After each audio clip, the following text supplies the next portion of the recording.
Assalamualaikum warahmatullahi wabarakatuh. Selamat pagi teman-teman. Saya Nikola Maharani ingin menyampaikan presentasi tentang konflik dan resolusi dalam komunikasi. Konsep dasar konflik dalam komunikasi antar pribadi merupakan bagian alami dari hubungan antara manusia. Ia muncul karena adanya perbedaan nilai, tujuan maupun persepsi antara individu yang saling berinteraksi. Dalam komunikasi antar pribadi, konflik tidak selalu bersifat negatif. Cara seseorang mengelola dan merespon konflik yang menentukan apakah hubungan akan semakin kuat atau justru rusak. Selanjutnya, definisi konflik antar pribadi. Konflik antar pribadi terjadi antara dua orang atau lebih yang memiliki hubungan saling bergantung atau interdependen dan merasakan adanya tujuan atau kepentingan yang bertentangan. Konflik bukan sudah perbedaan pendapat, melainkan proses komunikasi di mana masing-masing pihak menyadari adanya hambatan dari pihak-pihak lain dalam mencapai tujuan mereka. Konflik harus diekspresikan secara terbuka agar dapat dikelola secara konstruktif. Selanjutnya ada sumber-sumber konflik. Konflik tidak muncul secara tiba-tiba, tetapi disebabkan oleh beberapa faktor. Yang pertama, perbedaan nilai, tujuan, dan persepsi. Misalnya, perbedaan prinsip hidup atau cara pandang terhadap suatu situasi. Yang kedua, kebutuhan psikologis yang tidak terhenti, seperti kebutuhan akan penghargaan, kontrol, atau rasa dicintai. Yang ketiga, persaingan terhadap sumber daya yang terbatas, seperti waktu, perhatian, atau uang. Yang keempat, komunikasi yang tidak efektif, termasuk kesalahpahaman, nada bicara yang agresif, emosi yang tinggi, atau mendengarkan dengan jujur. Selanjutnya ada fase-fase konflik. Konflik berkembang melalui beberapa tahapan. Yang pertama, pra-konflik, ketegangan mulai muncul namun belum disadari. Yang kedua, konflik disadari, pihak mulai mengenali adanya perbedaan atau ketidaksepahaman. Yang ketiga, konflik dirasakan, emosi seperti marah atau cemas mulai muncul. Keempat, konflik terbuka, konflik diekspresikan secara verbal atau perilaku. 5. Pasca konflik, tahapan setelah konflik selesai di mana hubungan bisa membaik atau justru memburuk. Selanjutnya ada gaya pengelolaan konflik. Berdasarkan model dual konser, gaya pengelolaan konflik dibagi menjadi 5 jenis, tergantung pada kepedulian terhadap diri sendiri dan orang lain. Yang pertama, menghindar, tidak menghadapi konflik secara langsung. Yang kedua, akomodatif, mengalah untuk menjaga keharmonisan. Yang ketiga, kompetitif, menegaskan kepentingan diri sendiri dengan kuat. Yang keempat, kompromis, mencari jalan tengah agar kedua pihak puas sebagian. Kelima, kolaboratif atau win-win, berusaha mencari solusi yang menguntungkan semua pihak. Penjelasan lanjutannya, gaya menghindar contoh untuk isu kecil atau ketika emosi masih tinggi. Namun, jika digunakan terus-menerus, masalah akan menumpuk dan menciptakan kecemasan baru. Contoh situasinya, dua rekan kerja berbeda pendapat soal strategi proyek, namun salah satu memilih diam dan menunda diskusi untuk menghindari pertengkaran. Yang kedua, gaya akomodatif. Gaya akomodatif berguna untuk menjaga hubungan baik, tetapi beresiko membuat salah satu pihak merasa diabaikan jika terlalu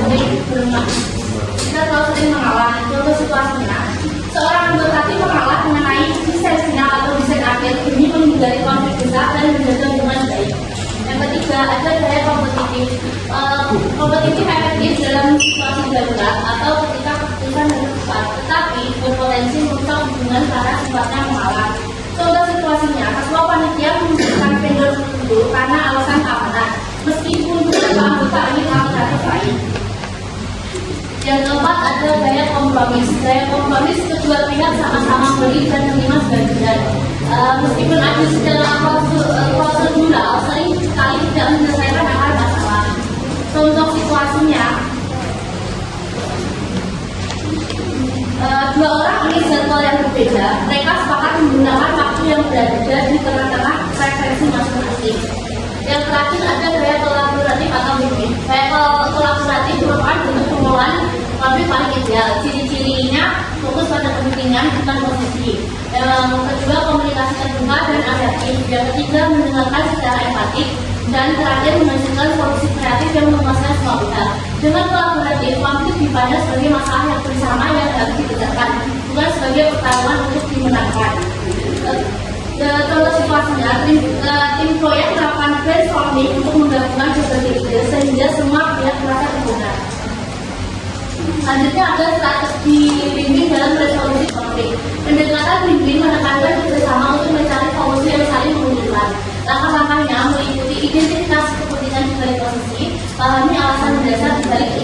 masing-masing pihak. Yang kedua, ciptakan aksi bersama atau brainstorming untuk memperluas kemungkinan solusi. Ketiga, gunakan kriteria objektif dalam bilas yang konsisten. Yang keempat, lakukan komunikasi aktif dan empatik agar kedua pihak merasa didengar dan dihargai. Tantangan dalam menerapkan strategi win-win. Strategi win-win memiliki beberapa kendala yang sering dihadapi. Yang pertama, membutuhkan waktu dan energi yang besar. Yang kedua, tidak semua orang memiliki keterampilan komunikasi yang baik. Yang ketiga, adanya ketidakseimbangan kekuasaan antara pihak yang berkonflik. Yang terakhir, kurangnya kepercayaan dan adanya prasangka antar pihak. Lanjut ke negosiasi dalam mediasi dalam konseling. Negosiasi adalah proses tawar menawar untuk mencapai kesepakatan bersama antara pihak-pihak dengan kepentingan berbeda. Tipe negosiasi ada dua. Yang pertama, distributif atau win-lose, fokus pada pembagian hasil yang tetap. Yang kedua, integratif atau win-win, fokus pada kepentingan dan penciptaan nilai baru bagi semua pihak. Lalu, mediasi adalah bentuk negosiasi yang difasilitasi oleh pihak ketiga yang netral atau mediator dalam konteks konflik. Konselor berperan sebagai mediator yang membantu klien berkomunikasi secara konstruktif untuk menemukan solusi bersama. Lalu, yang terakhir ada tahapan mediasi dalam konflik. Yang pertama, pembukaan dan penetapan aturan dasar. Mediator menjelaskan tujuan dan aturan komunikasi. Kedua, penyampaian cerita masing-masing pihak. Setiap pihak diberi kesempatan untuk menyampaikan pandangan tanpa interupsi. Yang ketiga, identifikasi isu dan solusinya. Mediator membantu menemukan akar dari masalah yang sebenarnya. Keempat, penciptaan opsi solusi atau brainstorming. Para pihak bekerja sama mencari alternatif terjadi. Yang kelima, perumusan kesepakatan. Mediator membantu menyusun kesepakatan yang adil, realistis, dan dapat dijalankan atau smart, spesifik, mensuable, achievable, relevan, dan tangible. Ada yang mau bertanya? Saya.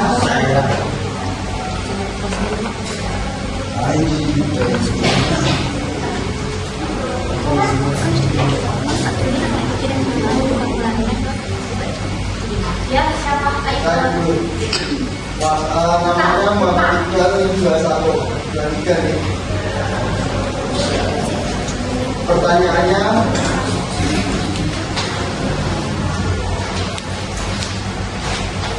ya. Pertanyaannya itu tantangan apa saja dalam menerapkan strategi win-win dalam resolusi konflik. Boleh diulangi sekali lagi. Pelan-pelan. Tantangan apa saja dalam menerapkan strategi win-win dalam resolusi konflik. Bentar. Udah. Serta berikan contoh penerapannya. Ya.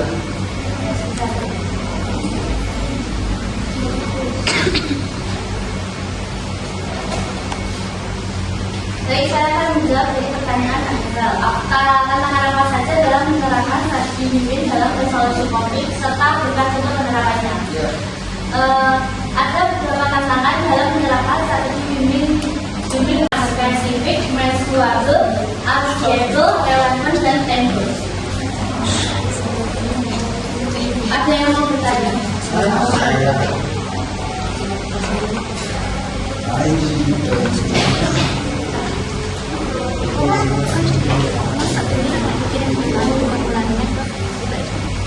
Ya, siapa? Saya dulu. Namanya Muhammad Iqbal 21 dan 3 nih. Pertanyaannya,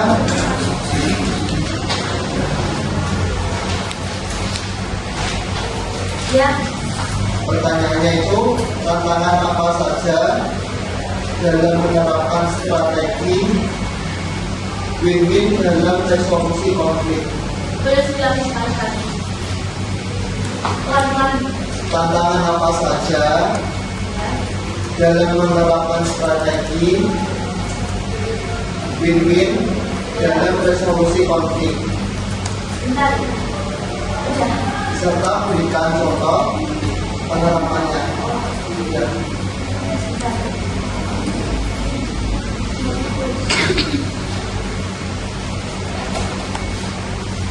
Baik, saya akan menjawab dari pertanyaan Anda.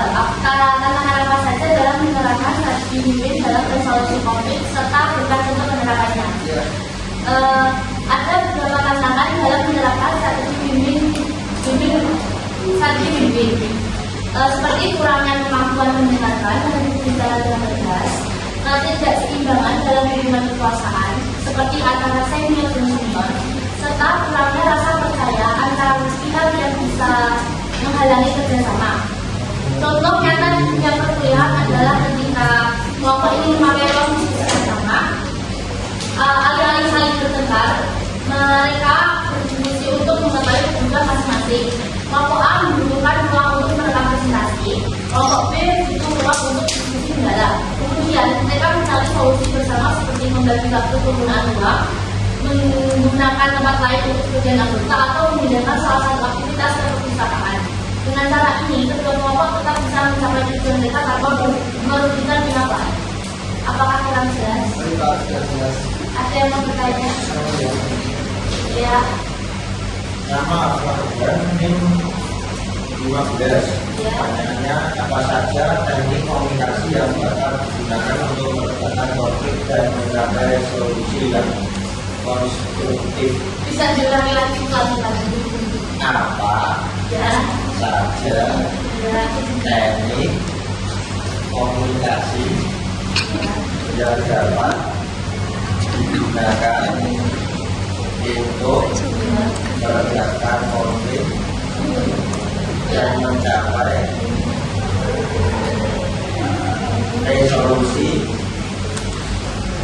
yang konstruktif. Ya, lagi. Baik, saya akan juga bertanya dari Kak Farhan. Apa saja teknik komunikasi yang dapat digunakan untuk meredakan konflik dan mencapai resolusi yang konstruktif? Teknik komunikasi yang baik untuk meredakan konflik adalah dengan berbicara tegas namun tidak menyerang, mendengarkan dengan penuh perhatian agar semua pihak merasa dihargai, mencari tahu keinginan di belakang pendapat agar bisa menemukan penyebab konflik, mengendalikan perasaan sebelum mulai berdiskusi, mengulang kata-kata orang lain agar tidak salah paham, berdiskusi mencari solusi bersama, dan menilai setiap pihak berdasarkan fakta. Semua cara ini sesuai dengan prinsip mediasi, seperti tidak mengganggu dan tetap fokus pada masalah, bukan pada pribadi, sehingga konflik bisa diatasi secara baik dan saling menguntungkan. Sekian, terima kasih dari presentasi saya. Jika ada salah kata, mohon maaf. Wassalamualaikum warahmatullahi wabarakatuh.